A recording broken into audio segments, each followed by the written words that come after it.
மாநில இளைஞர் சங்க தலைவராக நியமிக்கப்படுகிறார். கை தட்டுங்கப்பா. குடும்பத்தில் இன்னொன்று குடும்பத்தில் வச்சுக்கிட்டு எனக்கு ஒரு அலுவலகம் நான் வச்சுருக்கிறேன்.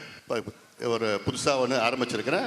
அங்கே வந்து எல்லாம் என்னை பார்க்கலாம். பனையூரில், சென்னை பனையூரில் அலுவலகம் ஒன்று திறந்திருக்குது. 3வது தெருவில் வச்சுருக்குது. மீண்டும் சொல்லுகிறேன், உங்களுக்கு மாநில இளைஞர் சங்க தலைவர் முகுந்தன் பரசுராமன். 4446060628 குறிச்சிக்கங்க. என்ன தொடர்புகளெல்லாம் எல்லாம் வந்து எப்போனா பார்க்கலாங்க. அலுவலகம் இன்னொரு அலுவலகம் திறந்துக நடத்தணும் தானே சொல்கிறேன். நடத்துக. அவர் உனக்கு உதவியாக இருக்க போகிறாரு.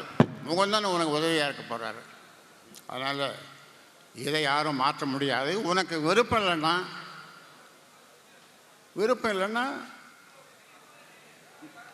அவ்வளோதான். வேறு என்ன சொல்ல முடியும்? முகுந்தன் தலைவர். நான் சொல்கிறது தான் கேட்கணும். நான் ஆரம்பித்த கட்சி. நான் என்ன சொல்கிறேனோ அதுதான் செய்யணும் எல்லாரும். அப்படி விருப்பம் இல்லாதவர்கள் விலகிக் கொள்ளுங்கள். யாராக இருந்தாலும் விருப்பம் இல்லாதவர்கள், என் பேச்சை கேட்காதவர்கள் விலகிக் கொள்ளலாம். முகுந்தன் மீண்டும் சொல்கிறேன், மாநில இளைஞர் சங்க தலைவராக நியமிக்கப்படுகிறார். கை தட்டுங்கப்பா. குடும்பத்தில் இன்னொன்று குடும்பத்தில் வச்சுக்கிட்டு எனக்கு ஒரு அலுவலகம் நான் வச்சுருக்கிறேன். ஒரு புதுசாக ஒன்று ஆரம்பிச்சிருக்கிறேன். அங்கே வந்து எல்லாம் என்னை பார்க்கலாம். பனையூரில், சென்னை பனையூரில் அலுவலகம் ஒன்று திறந்திருக்குது. 3வது தெருவில் வச்சுருக்குது. மீண்டும் சொல்லுகிறேன், உங்களுக்கு மாநில இளைஞர் சங்க தலைவர் முகுந்தன் பரசுராமன். 4446060628 குறிச்சிக்கங்க.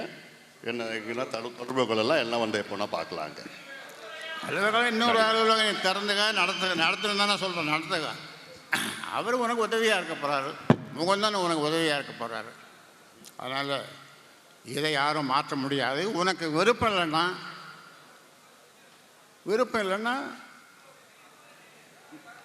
அவ்வளோதான். வேறு என்ன சொல்ல முடியும்?